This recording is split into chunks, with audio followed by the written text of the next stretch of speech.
Hey guys, it's Fred and Sheila McCoy, Hatfield McCoy Museum, fredmccoy.com. Sheila's behind the camera. Hi guys, hope you're having a great morning. Guys, it's about 6 o'clock in the morning. We left about 4. We're on our way to Pike County to do a couple of videos.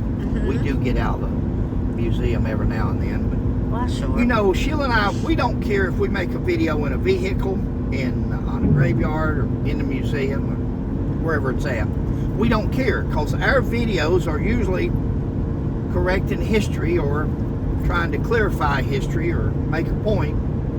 So wherever the thought hits us or we can make a video, we do it. And this is going to be a short video, but we made a video a while back about the Supreme Court and ruling on the 9 that was taken to Kentucky from West Virginia to stand trial.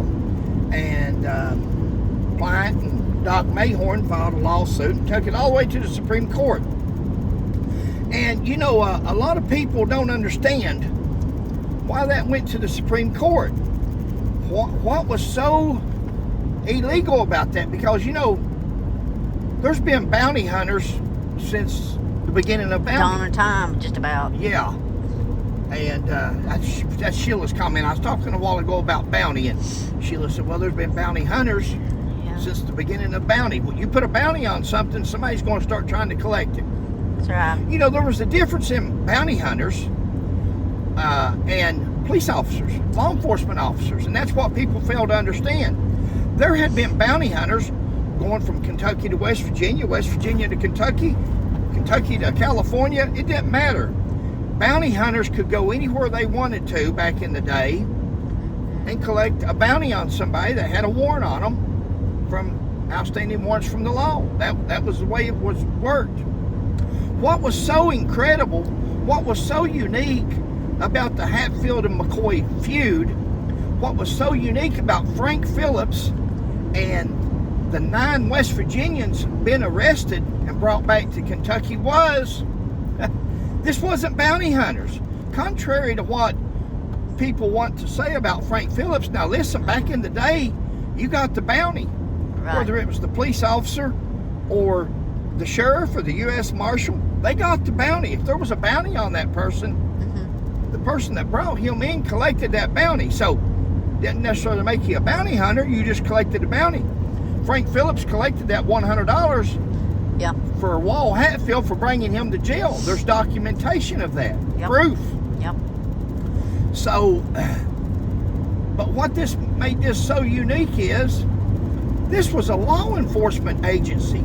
The governor of Kentucky had sworn Frank Phillips in as a state police officer, a state sworn officer, statewide jurisdiction around Kentucky. Around Kentucky, and in the enforcement of his duties, arresting West Virginia Hatfields. Well, if they're West Virginia Hatfields, you got to go to West Virginia to get them, because they quit coming into Kentucky. You got to remember, they were hiding. They were hiding out. They had a miserable life.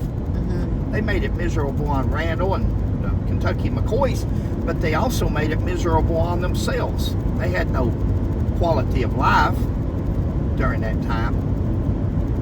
But the unique part is, after the governor of Kentucky, Simon Buckner, made Frank Phillips a state law enforcement officer, Frank Phillips swore in Randall McCoy, Jim McCoy, Bud McCoy, Lark McCoy, Curtis Smith, all these people that's been listed throughout the years on these sheets and different things. Frank Phillips swore them in as deputies, as police officers under him.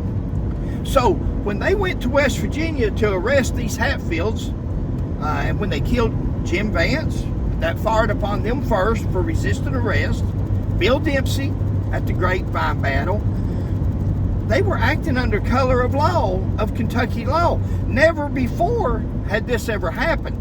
Always before it had been bounty hunters. There's never no question about a bounty hunter. They can go and do what they want.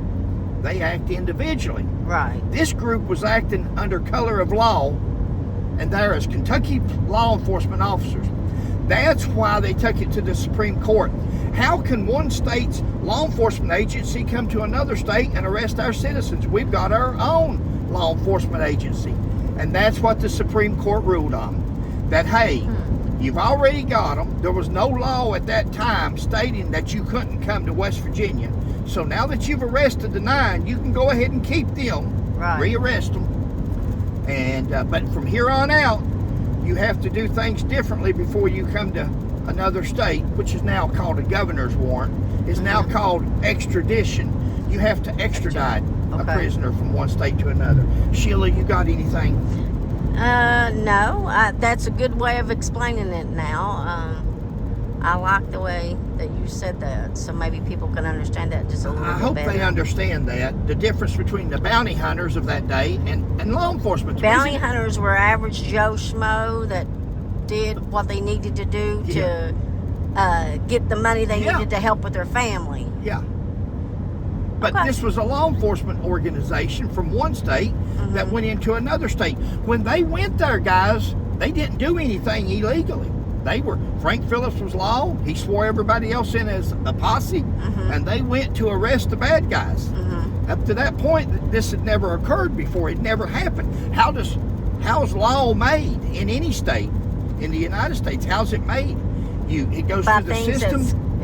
I would say things that's come to pass, things that's happened, and then they're thinking, okay, let's rethink this, and so they make a statue on it or whatever it's called. And Supreme Court rules on it. That's why it's called the Supreme Court, our highest court in the land. And they ruled on it, and they said, okay, it wasn't illegal at the time. There was no law on it. But now we're going to set a precedence here that says you can't do this any longer unless you get the correct paperwork and do things by the book. So, guys, thanks for joining us. Let me can I turn that around on you real easy?